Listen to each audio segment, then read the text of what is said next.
Communities around the world are shifting towards a well-being economy. Economies touch every aspect of our lives. Whenever we create and exchange, when we care for or teach one another, when we rest, give, or receive, economies are present. But what is an economy really for? Is it serving us, or are we serving it? I think an economy should serve the mothers, the children, the teachers, the doctors, all the people that live in it. It's thriving.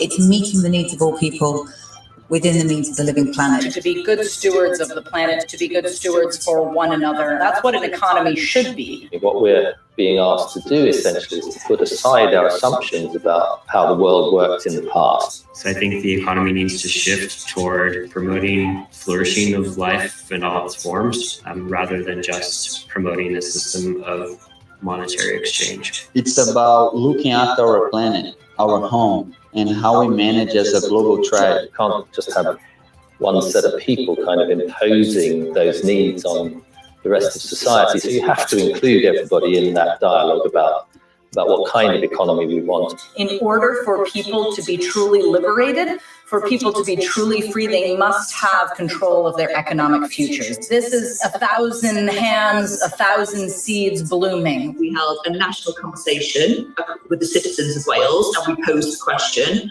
what's the Wales you want to leave behind to your children and your grandchildren and future generations to come? We began with Amsterdam, and other cities and towns and nations and islands started picking up these concepts too, from Barbados to Barcelona, from Copenhagen to Cali, Colombia. We're working with a community in Pomona, California, to help co-create a vision for well-being and then move from that vision toward a strategy. If you ever think that you're too small to make a difference, okay, Wales is a tiny nation of just over 3 million people, and yet we have this world-leading legislation. Just basically, how do you work with your neighbor? How do you work with your friend, your enemies? How do you relate with them in a way that their life, the way they live their day-to-day life, is thriving? So this is possible. It is happening now, and we need all of us to come together as a one voice to demand for change. That's what the next 5 years are about, and not giving up hope, not giving up the fight, not stopping that action that will eventually lead to a better world. It's happening. Thousands of people and organizations around the world are working towards a well-being economy. Join us.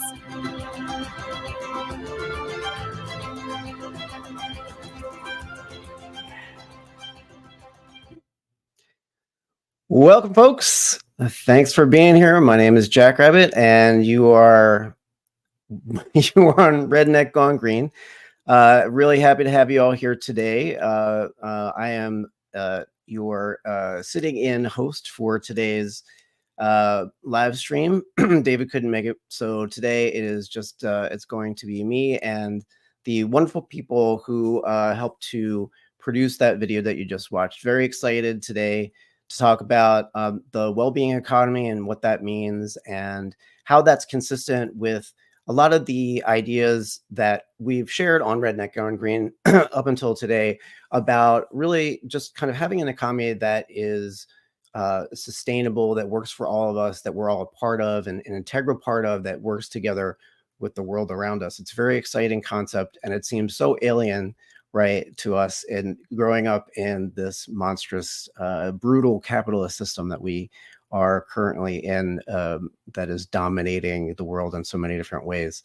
So I'm not going to waste a whole lot of time with the introduction. I'm really glad that you're all here. I'm very excited to be hosting for the first time. It's a little awkward for me, but I kind of love it at the same time. So I'm really, really excited to welcome Philip Clayton, who is the president of the Institute for Ecological Civilization, and Kali Young. Let me bring them onto the stage here. All right. Kali Young is serving as the U.S. coordinator at the Wellbeing Economy Alliance, also often referred to as WEALL. WEALL is a global collaboration of organizations, alliances, movements, and individuals working towards this well-being economy. So Kali and Philip, thank you so much for being here. Welcome to Redneck Gone Green. Hey, Jack Rabbit, thanks for having us. Thank you. Awesome. So let's start with you, Kali. Can you let us know who you are, what you're doing, and what you're doing with the Wellbeing Economy? Sure. Yeah, I'm Kali. I am in California, and I have a long history in alternative economics. I think I was calling it alternative economics before anything else because there wasn't a name, and then started working in solidarity economy, particularly in the Bay Area, and then with USN. And one of the pieces of that kind of aligns with what I think we're going to be talking about today, which is the Just Economy Summit, is back around 2008, 2009, during the recession. I was part of a group of folks that was trying to kind of reinvent the economy in the Bay Area, both through community currency and worker cooperatives, land trusts, and trying to connect all these things to form an alternative economy in the Bay Area, which me and a bunch of other folks called JazzEcon, Just Alternative Sustainable Economies. And we held the first festival of grassroots economics. And that dream sort of fizzled out with San Francisco's tech boom and my transition to another part of the country. But I still harbored those dreams. And in tandem, I think, after that, the movement continued on, and I came back around COVID and started working for Cooperation Jackson and working with David on the Decolonizing Economics Summit, and then with We All. And I think I'm still very inspired by the solidarity economy part of the movement, the community ownership part. Building movements for collective liberation and economic democracy. And so the work that I've been trying to do with We All is kind of a broad view of what folks are doing at the local level and at the state level across the country. And I've been inspired by some particularly state level projects that I was really excited about, and we can talk about them later, but in Alaska, Hawaii, Washington, and Appalachia in particular, and want to help bring some of that inspiration to California. I feel like California has been really stuck for a while. It's sort of a leader in a lot of areas of economics and progressive policy around environmental issues and social issues. And also, I think that there is the more radical change is quite difficult at a state this large. And so we kind of want to push the envelope, I think. And I'll get into more the nuts and bolts of that as we talk about the summit, but I'll pass it on to you or to Philip. Well, thank you, Kali. That's awesome. That's an amazing list of things. I'm very impressed and excited to have you on board. And Philip, please introduce yourself to our guests. To our audience. Again, Jack Rabbit, thanks for having me on the show. I'm a 5th generation Northern Californian. Grew up in the traditional lands of the Hopi people near the coast, and went back east and got education and wrote books. And in about 2010, I realized that I couldn't go on writing books about the theories of Marxism and new economics because the crisis of injustice was out of control. We got together with a bunch of people in LA and started planning an international conference. We found $1 million and brought in people from around the world under the title Seizing an Alternative toward an Ecological Civilization. We wanted to name the hope, the destination where we have to go. It's got to be some kind of human civilization still. It's going to be organized in certain ways. And it's got to be ecological if it's going to be just. The growing ecological crisis means that I think the greatest injustice in the history of the planet, that the rich and powerful ones are creating pollution that are destroying the farmlands and even the ability to live for peoples in the global south. So it seems like it's just time to turn that one around. After the conference, we drew 2,000 people. It went really well. And so we launched EcoCiv to carry on that work. We work pretty simply with sustainable access to water, food, and jobs. We're involved with water projects and food projects in Africa. And in California, we work primarily in Southern California, Pomona area, Pomona Valley, with access to work. It struck us recently that there wasn't really a coalition that's supporting on the ground efforts around the state. People are doing work, they're underfinanced, they're underheard, they have trouble getting a microphone to be recognized, and yet they're doing incredible things. Cali has years and years of experience in trying to bring about that kind of change. And yet, it's hard to have impact when you can't get heard by the guys that are spending the money of the world's 6th largest economy. I think it's 4th now. 4th. See, it's 4th. insane We just hit amounts 4th. of money. And we're struggling to find a few dollars. So this upcoming conference on March 8th and 9th, the California Just Economy Summit, is about that project. And that's what we're here to talk about. Right. I think, and thanks for mentioning that. I should have mentioned the California Just Economy Summit that is coming up on March 8th and 9th, as you just mentioned, Philip, that both of you are involved with. And so we're definitely going to be talking more about that. It's one of the things that lights up for me that you brought up, Philip, is kind of this idea of being able to provide support, like a kind of a larger organization that helps more local efforts and supports more local efforts. Can you both of you, or either one of you, kind of talk a little bit more about your efforts to have a kind of more like have a more of an institutional framework for people to plug into? Can you talk about that a little bit? How about if I offer a picture, and then Callie knows a lot of the on-the-ground efforts really well, and she maybe can bring in some detail for the picture. So early on, we pictured an hourglass. In cities, in rural areas, and native lands around the state, there are people that are working away, and they're underfunded, underheard, and it's so difficult to make an influence. If we could bring together a coalition of these organizations, it increases the volume of our work. It makes it more possible to bring those voices, to bring those efforts, to bring those insights and projects that are being launched to the level of the state, so it will get attention. Where else? Sacramento. We wanted to be there and be heard. We want to make as much noise and get as much coverage as possible on that Friday and Saturday a week and a half from now. But then we need to get up there and to be able to magnify those voices, to reach legislators, to influence policy. And just like when we marched in San Francisco when I was a kid, then you can magnify our voice because there are hundreds of thousands of us.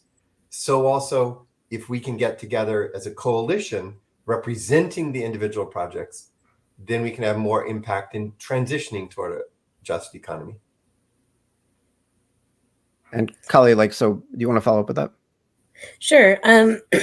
Yeah, I had a little bit of an influence in crafting the agenda, and one of the things that I'm going to be bringing to the summit is the idea that, the economy isn't working for us. COVID made that very clear. Like, a lot of people really suffered, particularly the service workers and the lower class folks, the working class folks.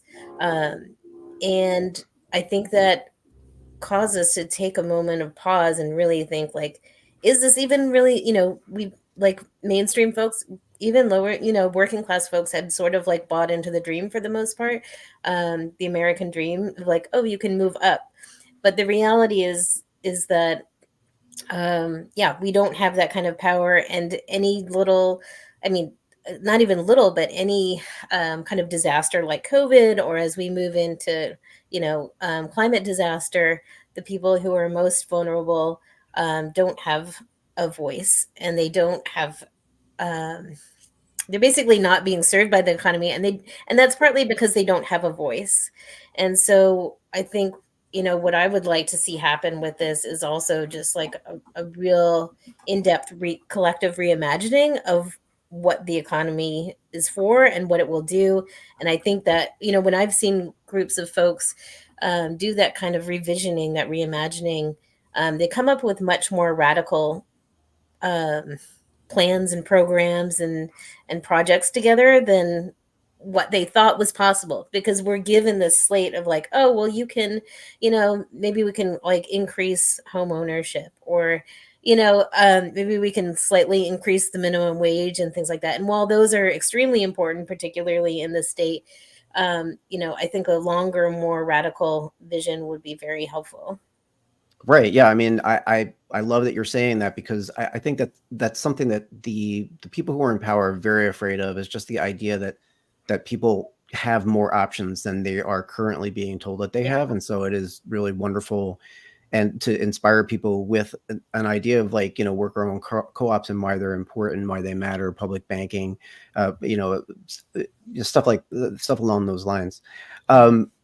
So what I would like for you all to share with us is what you mean by ecological civilization. So what is it that we are working for? Can you talk a little bit more about that vision so that we can better understand it? And then maybe we can talk a little bit more, once we understand more of the concepts and the ideas around it and why it's important. Maybe we can also then kind of talk a little bit about, like, what that looks like practically on the ground, how people are putting it into practice, and how regular people who are just, like, watching and aren't necessarily professional activists or organizers can kind of get involved.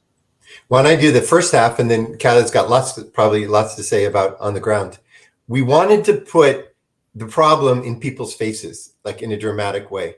And so we thought, everyone thinks of civilization as inherently anti-ecological, because for the last 400 years, modern civilization has been colonizing globally, building on slave trade and other more violent forms of colonization. And then they found a really effective way: create merchandise, control the system, gain money for the corporations in the global north, and create a global market that would support the wealth of the global north. And that became the dominant civilization over the last 400 years. Ecological, we became aware, is crucial to the survival of our species and many other species. I don't need to say a lot about how serious that crisis has become, but I want to say that the ecological crisis is a justice issue from top to bottom, because it involves the people who have the most wealth, with their overconsumption, destroying farmlands, destroying waterways, destroying now more rapidly species, and so forth.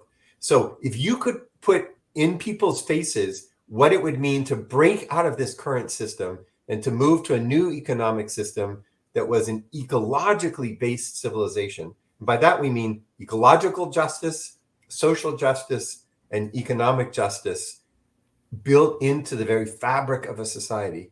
And you guys, that's radical social change. That's the kind of stuff that David Cobb talks about as one of my mentors. So that's the name that we gave our organization. We're only one of many, many, many members in the coalition, but that's where we happen to come from. Kelly, I know you can talk about maybe some of the stuff on the ground. And Kali, before we get to you, I want to just kind of like bring up Dave, who says the underserved are not served by the economy, but rather they are servants for the economy. Brilliant. I think that's definitely what you were getting at there, Phil. And also Kelly, who says the education aspect is so important. Most people don't even know what other options are out there. Absolutely. And so, yeah, and and that's so important. I love that the summit is working towards bringing that out and bringing that message out. And hopefully, at some point we should probably talk about a little bit more about what you are doing to bring that message to people, since it's great to have it out there, but it really needs to reach people. So, but yeah, let's Kali, please kind of riff off of what Phil was just talking about. Yeah, I guess I want to kind of bring in some examples from other states that have begun this reimagining process of an ecological economy and an ecological civilization. I mean, really, the economy is supposed to be serving civilization. It's supposed to be serving community, and it hasn't been doing that. In fact, it's been pulling us away from that. And so, in particular, like I said, Hawaii in the Aina Aloha economic futures around COVID, they really did this participatory democracy process where they got massive input from the population about like how they could reimagine their economy to be more circular, more sustainable, and in particular, really grounded in indigenous ways of thinking, centering the ecosystem and centering community as a whole, basically as a connected whole, right? And similarly in Alaska, which has suffered already some of the worst effects of climate change in the country, they've been having, buildings are like actually falling into the ocean, being hit by storms.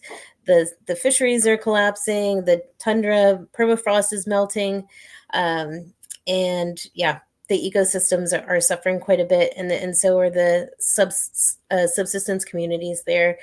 And so they got together, and this started a little bit before COVID with indigenous leaders, but moved into, a more broad and well organized process around COVID, to kind of bring in folks from the indigenous communities and also from the non-indigenous communities and grassroots organizing, social justice organizations, environmental organizations, a broad coalition of folks kind of moving forward again, kind of revisioning the economy. And they've had a number of summits. They're about to have one very soon in March called Remembering Forward. And they were very influenced by the just transition process, but also, really they're trying to reimagine, like, what does the local culture say, and looking back and looking forward, about what indigenous cultures in the area have said and how they live sustainably in land, how they still live sustainably on the land, and having that inform their economic plans and what they suggest to the government. So most of this is like grassroots organizing, and it's a parallel process that helps kind of push policy. But also they do stuff outside of policy, outside of trying to influence government. They start programs, they start businesses, and trying to get, entrepreneurial programs running, and trying to get the government to support around policy, trying to get the government to support like community-owned broadband that's, worker cooperative owned, and all of that stuff. And so additionally, the state of Washington similarly, and I think that's a little bit more parallel to what we might be looking at in California. We definitely want to like include that indigenous voice and that indigenous perspective, which still very much exists in California. And we also have, a really strong social justice orientation, and environmental justice orientation, and bringing that into the fold and how that might influence things moving forward. But yeah, Washington State has done amazing things, again, developing participatory processes and kind of revisioning what the economy might look like. And they've done that under Jay Inslee's progressive leadership, and across the agencies, developing like a 10-year poverty reduction program with influences from community assemblies and representation from, groups such as like homeless folks and folks who have experienced drug addiction and so on, and having them actually co-create the policy in a system of co-governance. And so we have, they also have the HEAL Act, which is more of an environmental justice thing. But I would say like the common thread is like we're seeing this emergence of communities kind of rising up, building coalitions of organizations, and trying to reimagine their economy for what they want, not for what they're told is possible, based in local community, local cultural, sometimes, with that indigenous influence values, and definitely, serving environmental justice with that. And including the eco identity of where they're based. That's amazing. Thanks for sharing all that with us. Yeah, I think that it's so important for so one of the things that comes up for me is that it sounds to me like you're talking about a lot of organizations that already exist and that people can plug into, that you are kind of bringing together in a coalition to be able to work together and help each other out and stuff. Is that what's going on? Yes, and obviously when there are existing organizations that have people and communications networks and can get people out, so an actionable group with placards or with protests, then you've got more power. But what surprised us as we're preparing for folks to arrive next Friday the 8th is that a lot of people haven't found their people. And they say, and you know, when you sign up on the website for 2024 California Just Economy Summit, and there's a little survey, and we ask people, what are you looking for? And they're saying, I'm looking for my people. You know, there's so many options, there's so many ideas, but I feel completely alone, and I don't have a home. So what we decided to do was to not have a bunch of speakers where you sit there and have to take notes. Just one opening talk, an incredible woman from Washington State, and then after that, tables where speed dating, organizational speed dating, World Cafe, a lot of ways of doing the conversation, hunting for what the people who are there see as the problems around the state and what are the steps that need to be done. I love hearing that. There's a crying need right now, Jackrabbit, for that kind of. Oh, absolutely. No, I think it's so important. I mean, like, I think the best thing that we can do is bring people together. Just bring people together in space is in and of itself a revolutionary act. And so, yeah, I do want to kind of talk a little bit about, Kali, I wonder if you want to talk about the well-being economy. Do you want to kind of talk about how that plays into the ecological civilization that Phil had just talked about? Does that make sense for us to talk about that? Sure. I mean, the well-being part, I think, is like, it's just a term that is a little less polarizing, and I think that's kind of how it arose. But the general idea is to kind of step outside the dominant narrative of what the economy does and what it's for and the parameters in which it can operate, and then ask the question, what do we need for our both personal, community, and ecological well-being?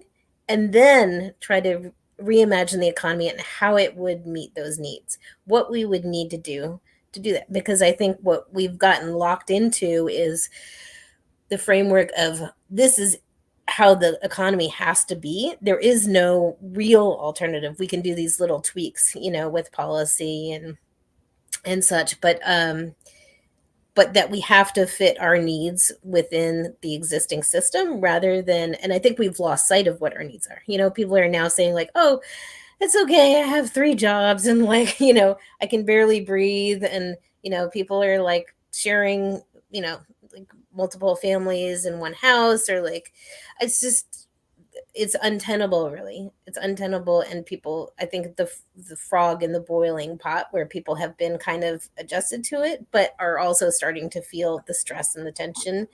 And the environment is certainly feeling the stress. And I think we've just gotten used to the status quo, and to be able to step outside of that and say, like, no, what do we actually want? Is something else really possible? And a lot of the solidarity economy projects fit within, I think, where we want to go. But even just stepping back and asking that question, it opens people's minds in a way where I think it creates a sense of cognitive dissonance of like, this economic system that we have isn't meeting our needs. You know, as you start to ask those questions and also hear your neighbors and community members and even politicians talk about like, well, yeah, it's actually not in any reasonable way. Well, I think we've just been taught to settle for less, right? I mean, like, exactly. As you were saying, gradually less and less and less. Yes. And the thing is that really there wasn't really a time in the past couple generations, where even when it did seem like there was like the opportunity for people to, like, you know, make a living that was like satisfying to them and get those markers of success in our society,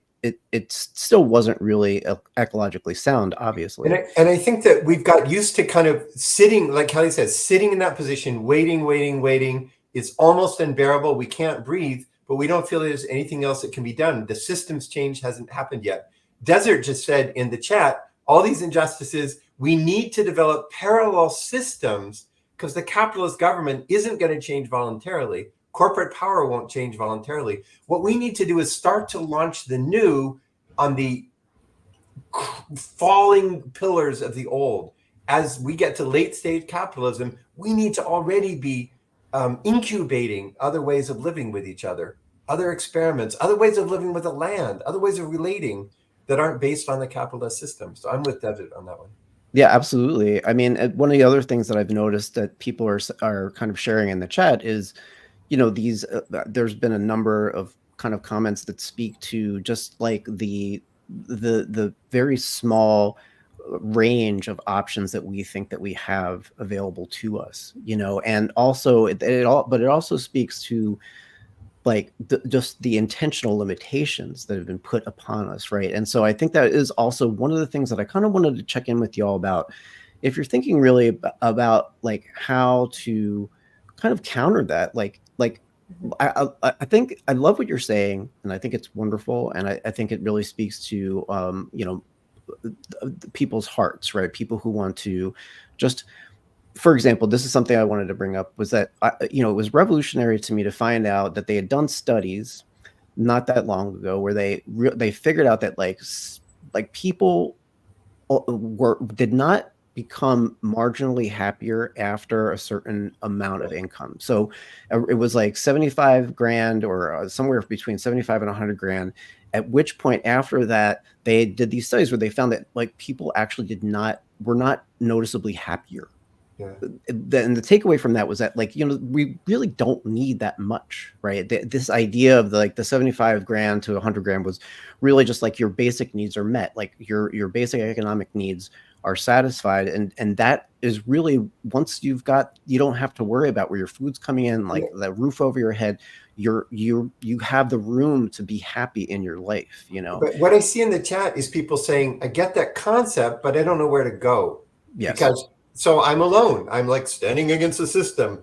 Like Mario Savio said, throw your body against the gears. We've got to stop the gears from turning. But it's really bloody hard to do that when you're alone.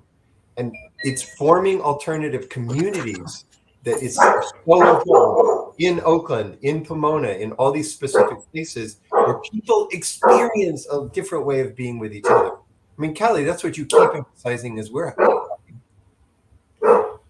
Yeah, I'm sorry about the dog barking. But I mean, one of the things that strikes me particularly in California is I think it's really challenging for folks to even stand up and fight or imagine anything else when people are just struggling from day to day, to survive. And so how do you even have the kind of excess time and excess energy and even like mental bandwidth to do something else? And so, as we're building this bridge to the new economy, we also have to think about, how do we get people from here to there and to start to even be able to have the hope to have these conversations. Yeah, it's the same theme that I wanted to emphasize. We're lacking a sense of where we might be heading. So we created the idea of what does that goal look like? What's that destination? We can't know we're going to get there, but if we can call that the hope. And then we move back from that to the present. And so we say, what the hell is around us right now? What do you see when you look out your window? What do you see when you walk around the corner to a store or drive down the street in San Joaquin Valley? And then what's the pathway? Like, don't just give me utopia. I want to know the steps.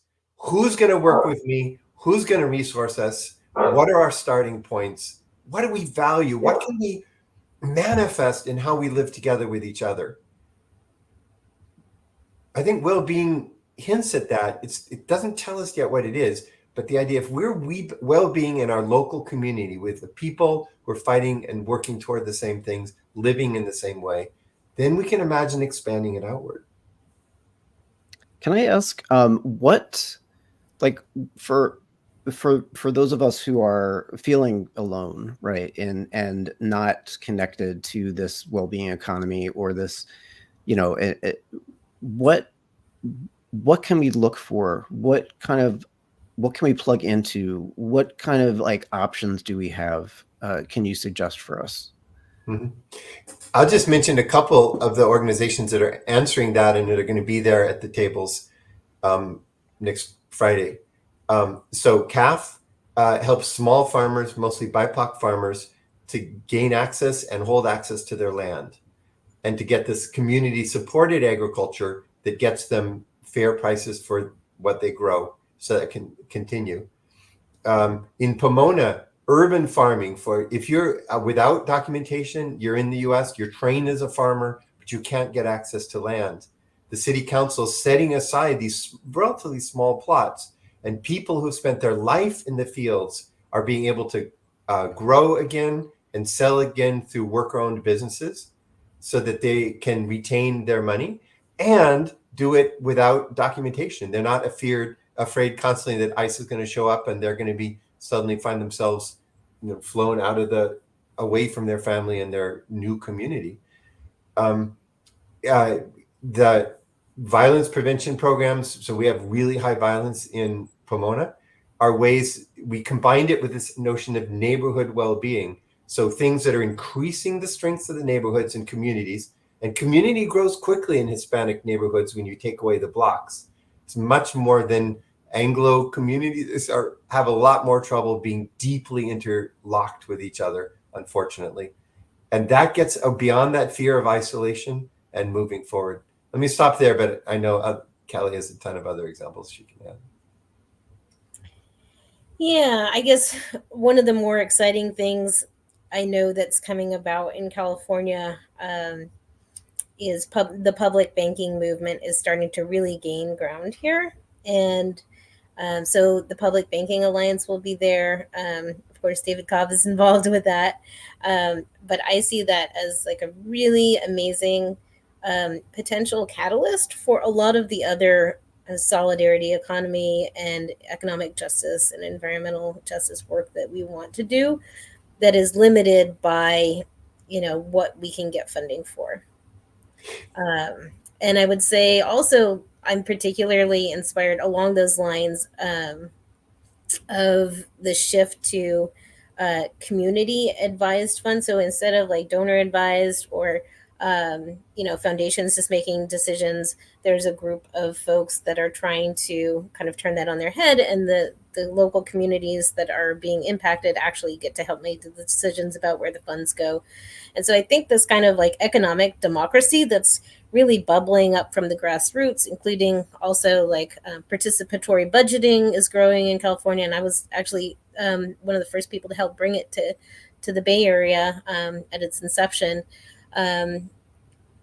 Economic democracy, I think, is really the movement for the future of the economy in California. But it definitely needs more funding, it needs more support, and it needs more policy support as well. One thing we've left out is what it means to be on the streets with a large number of people where you feel like your allies, brothers and sisters. I grew up as a little kid with a dad who was a professor at a hippie college called Sonoma State College, SSU now. And they drive down in old VW buses packed with students with placards. And when you march with hundreds of thousands of people, actually did that when our kids were little in the 1990s, marching down Market Street, coming to Civic Center, Joan Baez singing, I don't know how old she was at the time, but still singing in the same place. And you feel, wow, there's an energy here that we're doing together. I wish I'd been in New York City when 400,000 people marched for the climate. And part of having a summit in Sacramento at right downtown is to feel like we're not alone. When there's 100 people together vibrating with these values and this commitment to make change, you just don't feel as alone. Yeah, there is a couple comments in the chat that I do want to touch on really briefly. And Kelly, who is a very beautiful woman, by the way, says it's a privilege to have the mental space and bandwidth at the end of the day to hope things could get better and be able to take action. And Amantis kind of mentions many people do not have that privilege. Those people contend with constant stress. And I think that, one of the reasons why I often will ask about like practical matters and practical issues and how regular people can kind of like plug into, kind of like a just economy, the way that y'all are describing is that, we have the option, the bandwidth, the room to be able to discuss these things and consider, taking these options whereas people who are not necessarily, they have to work all the time, they have to take care of their families, that those options aren't necessarily open to them. And you know, those I feel like those are really those are really the communities where we would like to really benefit the most. Like those are the people that we want to reach and feel connected to. Yeah, and that what's powerful is that in most California communities, whether it's San Joaquin Valley, Bakersfield, whether it's tribal lands, whether it's the Bay Area or LA, there are these community-based organizations, CBOs, that bring that natural connection for people who are working incredible hours. So our ally is Latino Latina Roundtable in Pomona. The Pomona Jobs Program is helping people to get better quality jobs toward that goal that one wage earner can earn enough so that a family of 4 can have shelter and food off that single salary. That's the gold standard for a working person, you know. And there was this, we started, one of the first women who joined the program was driving 2 hours all the way across LA to do daycare at a person's house, driving all the way back 5 days a week. And that's an unbearable lifestyle, but it was the only way that, combined with her husband's income, they could keep the roof over their heads. But Latino Roundtable is there on the weekends, inviting people together, doing Spanish language events. They're the grassroots, and they bring those words as a CBO to city council to get the jobs program funded. Every community needs to have those on the ground programs speaking the language of the people and meeting the unmet needs. That absolutely is the bottom line, the first line of support in impacted communities across our state. Yeah, that sounds great. I mean, that sounds great, man. And so for people who are interested, is that stuff that they can find out about on your websites? Is there information on there that people can plug in by following, going to your websites and finding that stuff? Yeah. So the point of being together in Sacramento is for people to talk about where these organizations are, how they're doing good work, and what they need, with legislators listening to try to finally get the idea of what keeps a community coherent over time. And then following up on the website and in events around the state. So all the populations, different populations we serve, then the hourglass model means the support comes from Sacramento and it goes to those local organizations that are meeting urgent needs. I'm sorry, but federal programs aren't doing it. State handouts aren't doing it. It actually is people bonding together in small, locally based organizations. It's step one. When you're barely holding your hand onto the cliff with a long fall below you, you realize your income's not going to keep you in a house. You realize you cannot go on working this number of jobs without collapse. You're fighting addictions. You're fighting violence on the streets. And that's the point where if we don't start, and this is how socialist movements has always begun, with communities supporting communities. If we don't start there, we can't make it. Is there anything you'd like to add to that, Kali? Yeah, I think, there's this growing movement, and it's somewhat in California already, particularly in Los Angeles. Los Angeles for All has been hosting community assemblies. But Washington State, the state government has actually been building on community assemblies that were already happening, and has just decided to allocate, I believe, $1 million to help support community assemblies to influence policy. And they have been, in some respects, in doing these what we call co-governance processes now, paying folks who otherwise wouldn't be able to attend to get their, what we think of now as like lived expertise in what they're going through, what their communities are going through, and having them advise on, and co-craft legislation, actually. So I'm particularly inspired by that work, and I would love to see California do something similar. It is a very large state, and we would probably have to break it down. And we might even have to, start doing it, from the grassroots with these community-based organizations, like Los Angeles for All, like Pomona, and move that across the state, and really lift up the voices of the folks who are being impacted by California's economy. So tell me, like, I feel like you've been talking about it, but what do you see as the goal, the outcome of the Just Economy Summit? Community. We are so isolated, and the feeling of desperation in the communities I work with my friends it's over the top.